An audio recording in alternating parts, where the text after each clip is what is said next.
Hello friends, आज हम लोग मराठी अक्षर भारती इयत्ता 9वी का लेसन नंबर 6 ऑलिम्पिक वर्तुळांचा गोफ यानी ऑलिम्पिक सर्कल्स के इंटरकनेक्शन इसका एक्सप्लेनेशन स्टडी करेंगे। इसके ऑथर है बाळ ज पंडित, प्रसिद्ध लेखक, बहुत फेमस राइटर है। क्रिकेट सामन्यांचे समालोचक, क्रिकेट मैचेस का कॉमेंट्री भी करते थे। पहिले शतक, कुमारांचे खेळ, क्रिकेटमधील नवलकथा इत्यादि पुस्तकें प्रसिद्ध। ये इनकी बुक्स बहुत फेमस है। बुक्स के नाम से समझ में आता है क्रिकेट के ऊपर इन्होंने लिखा है, यानी वो एक स्पोर्ट्स राइटर थे। अच्छा, इस लेसन में क्या है, ऑलिम्पिक सामन्यांची सुरुवात का व कशी झाली, ऑलिम्पिक गेम्स की सुरुवात क्यों और कैसे हुई, हे सामने भरवण्यामागील उद्दिष्टे कोणती, इन गेम्स को अरेंज करने के पीछे मकसद क्या है, ऑब्जेक्टिव्स क्या है, ऑलिम्पिक वर्तुळांचा अर्थ काय, ऑलिम्पिक का जो सिंबल है उसमें सर्कल्स है, इसका क्या मीनिंग है, या सर्वांचा आढावा प्रस्तुत पाठातून लेखकांनी घेतला आहे। ये सारी चीजों का रिव्यू इस प्रेजेंट लेसन में लेखक ने किया है। प्रस्तुत पाठातून जागतिक ऑलिम्पिक क्रीडा स्पर्धांविषयीची माहिती दिली आहे। तो इस लेसन में जो इंटरनेशनल ओलंपिक स्पोर्ट्स कंपटीशन होता है उसके बारे में इंफॉर्मेशन दी गई है।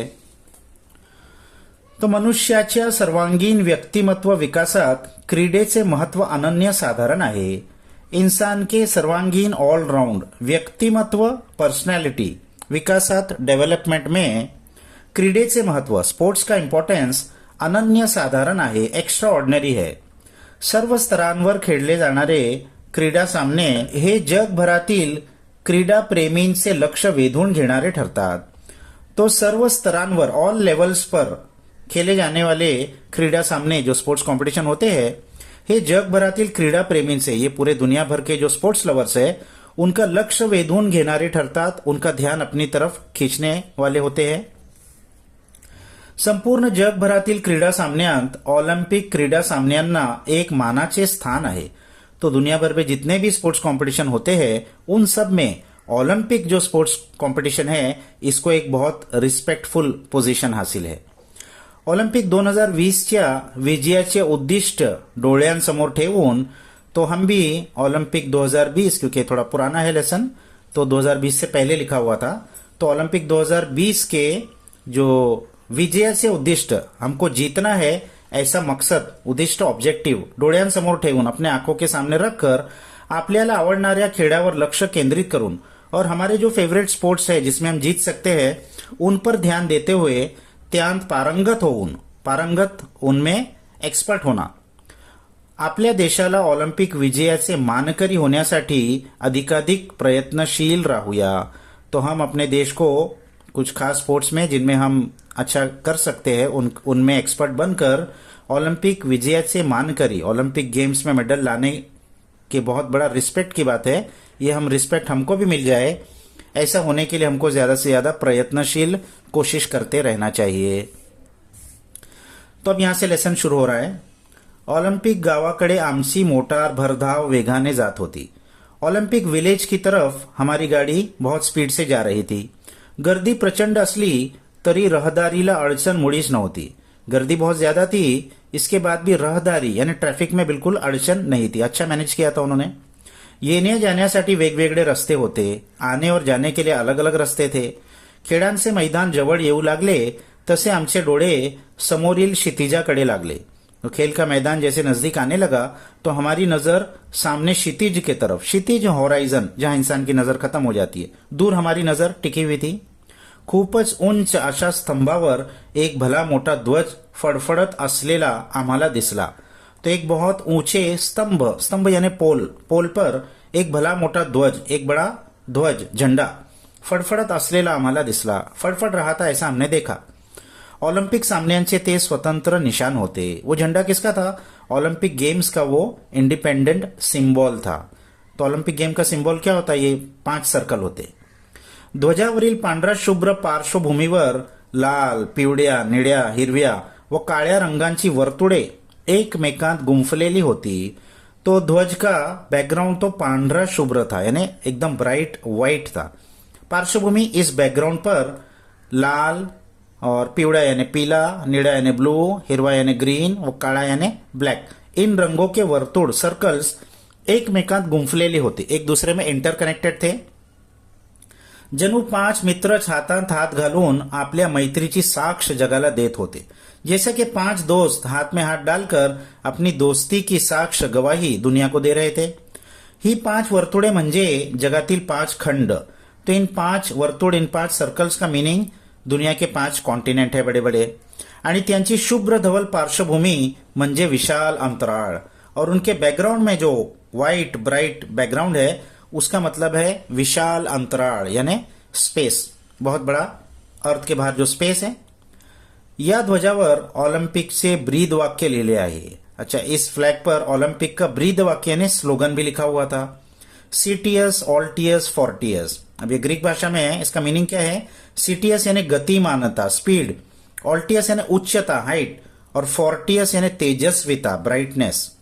प्रत्येक खेळाडूने जास्तीत जास्त गतिमान होण्याचा प्रयत्न केला पाहिजे. तो इसका क्या मतलब है? हर खिलाड़ू ने, हर प्लेयर ने ज्यादा से ज्यादा स्पीड हासिल करने की कोशिश करना चाहिए. अधिकाधिक ऊंची गाठण्याची शिकस्त केली पाहिजे. ज्यादा से ज्यादा हाइट तक अपने गेम को पहुंचाने की कोशिश करना चाहिए. आणि बल संवर्धनासाठी जास्तीत जास्त श्रम केले पाहिजे. और बल संवर्धन अपने स्ट्रेंथ को बढ़ाने की ज्यादा से ज्यादा मेहनत करना चाहिए. असा संदेश हा ध्वज खेळाडूंना देत असतो. ये मैसेज ये फ्लैग स्पोर्ट्स पर्सन्स को देता है. यह ध्वज स्तंभाजवळ एक स्फूर्तिदायक मशाल सतत तेवत असते. इस फ्लैग पोल के पास में एक स्फूर्तिदायक एनर्जी देने वाली मशाल सतत तेवत असते, हमेशा जलती रहती है. आपने देखा होगा ओलंपिक गेम की एक मशाल भी होती है. ऑलिम्पिक सामने म्हणजे क्रीडापटूंसाठी आणि क्रीडा शौकीनांसाठी एक पर्वणीच असते. तो ओलंपिक गेम्स यानी क्रीडापटूंसाठी यानी जो स्पोर्ट्स पर्सन है उनके लिए भी, और क्रीडा शौकीनांसाठी जो स्पोर्ट्स लवर्स है उनके लिए भी एक पर्वणीच असते. पर्वणी एक फेस्टिवल होता है, यानी बहुत ज्यादा लोगों का इंटरेस्ट होता है उसमें. पृथ्वीच्या पाठीवरील सर्व राष्ट्रांतील सुमारे 5 ते 6 हजार खेळाडू या सामन्यांमध्ये भाग घेतात. तो इस पृथ्वी के, इस अर्थ के पीठ पर सारे ही देशों के लगभग 5 से 6 हजार स्पोर्ट्स पर्सन इस कंपटीशन में हिस्सा लेते हैं. स्त्री खेळाडूंचीही संख्या 2000 आसपास असते. इसमें फीमेल जो स्पोर्ट्स पर्सन हैं इनकी संख्या भी लगभग 2000 के आसपास होती है.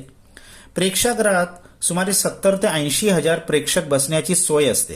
प्रेक्षागृह यानी स्टेडियम, स्टेडियम में लगभग 70 से 80 हजार स्पेक्टेटर्स की बैठने की जगह होती है.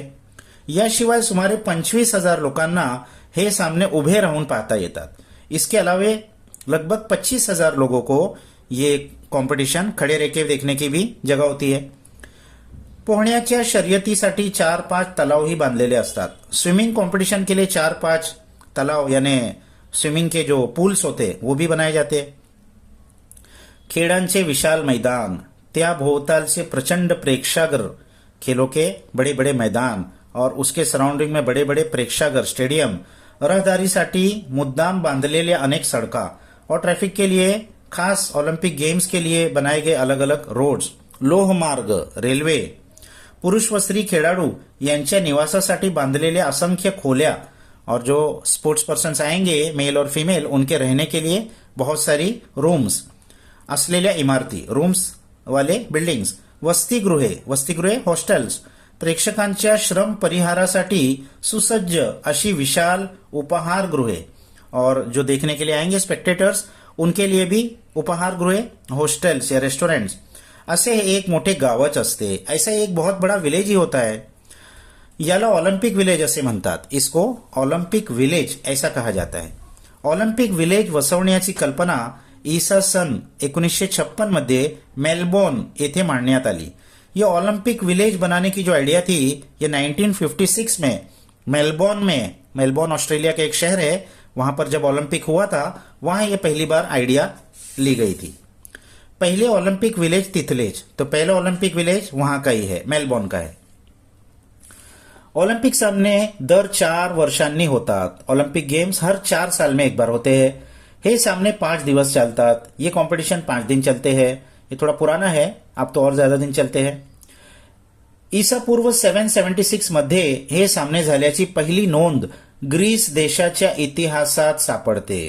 तो 776 BC बिफोर क्राइस्ट, बहुत ज्यादा पुराना है. इसमें सबसे पहले ये गेम ग्रीस में हुए थे, ये सबसे पुराना रेकॉर्ड मिलता है.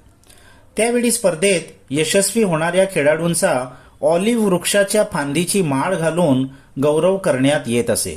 उस जमाने में इस स्पर्धा में जो यशस्वी होते थे, जीत ऑलिव वृक्षाच्या फांदीची माळ घालून, ऑलिव ये झाड़ की जो फांदी टहनियां होती है उससे एक माला बनाई जाती थी और वो उनके गले में डाली जाती थी.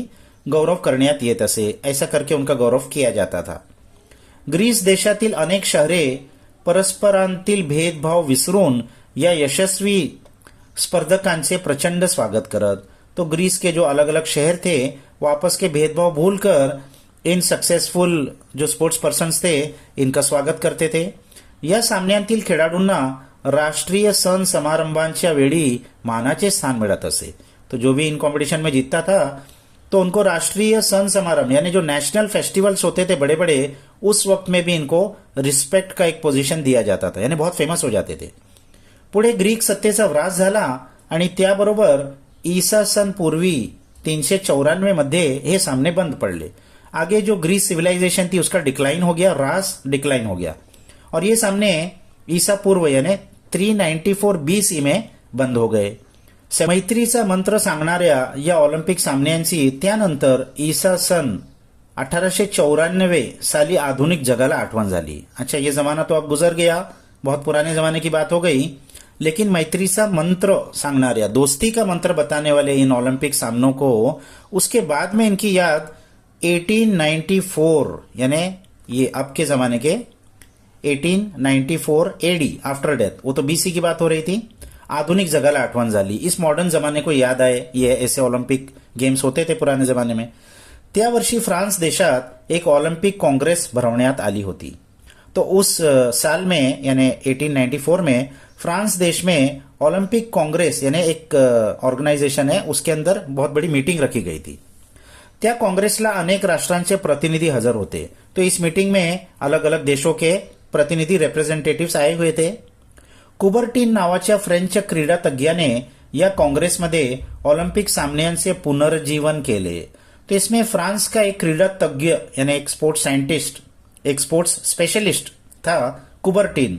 उसने इस ओलंपिक गेम को फिर से जिंदा करने का प्रस्ताव रखा. पुनर्जीवन, फिर से रीबर्थ, जिंदा करना.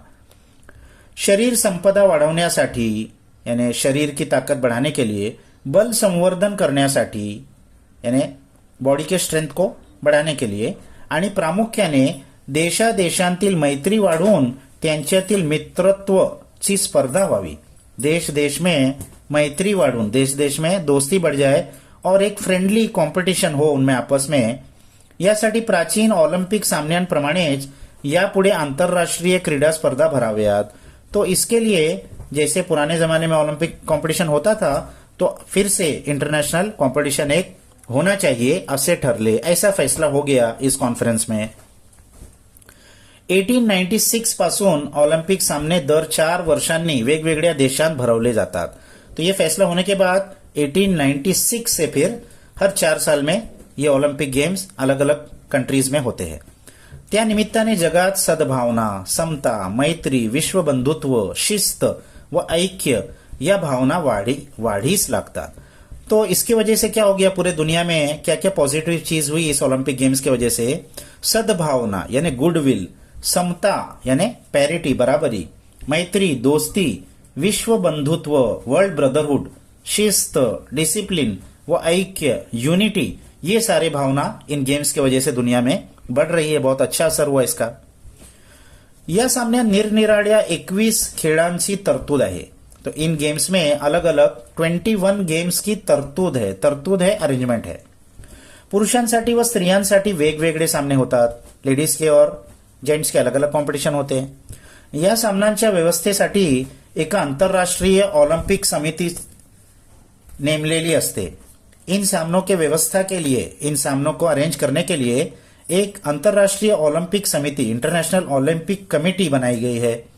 या स्पर्धांत भाग घेणाऱ्या प्रत्येक देशाचे 1 ते 3 प्रतिनिधि या समितीत असतात. तो जो कंट्रीज इस कंपटीशन में भाग ले रहे हैं उनके 1 से 3 रिप्रेझेंटेटिव्ह इस कमिटी में होते हैं. या समितीमध्ये खेळांची व्यवस्था त्या खेळांच्या आंतरराष्ट्रीय संघाकडे असते.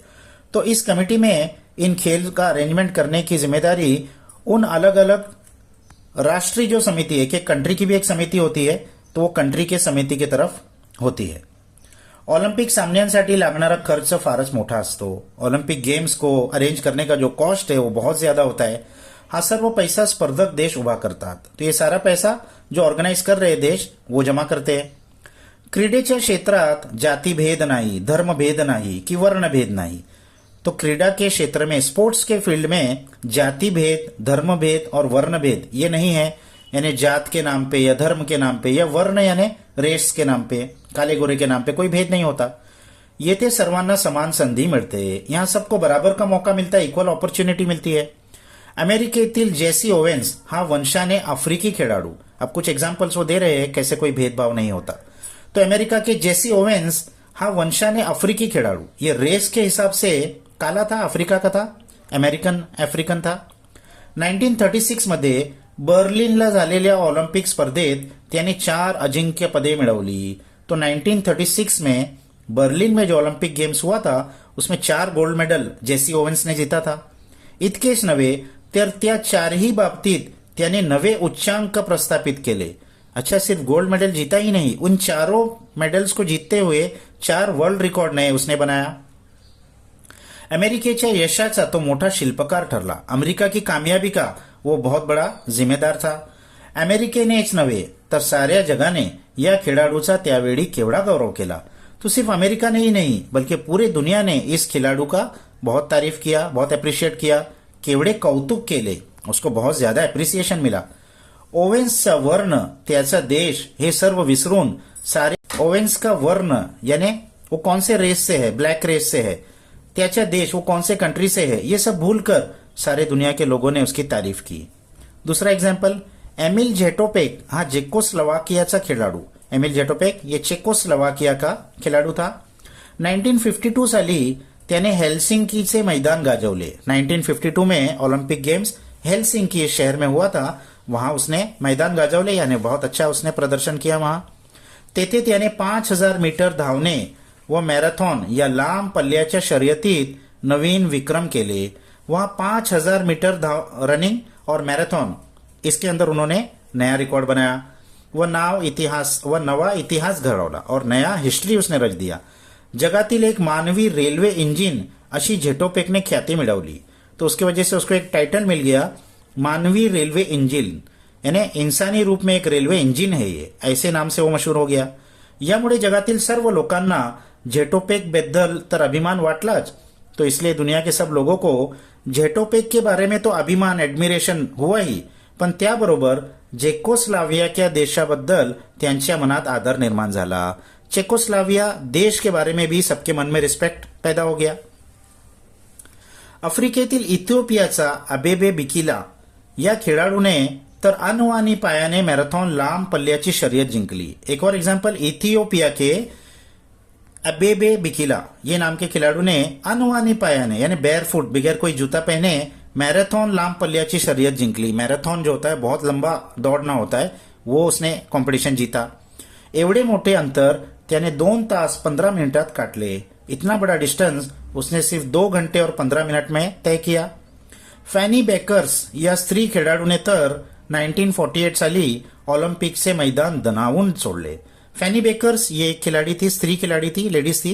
इन्होंने 1948 साल में ओलंपिक का मैदान दणानून सोडले, यानी बहुत बड़ा हंगामा कर 100 व 200 मीटरच्या शर्यतीत प्रथम क्रमांक मिळवला. यानी 100 मीटर और 200 मीटर रेस में पहला स्थान आया उनका.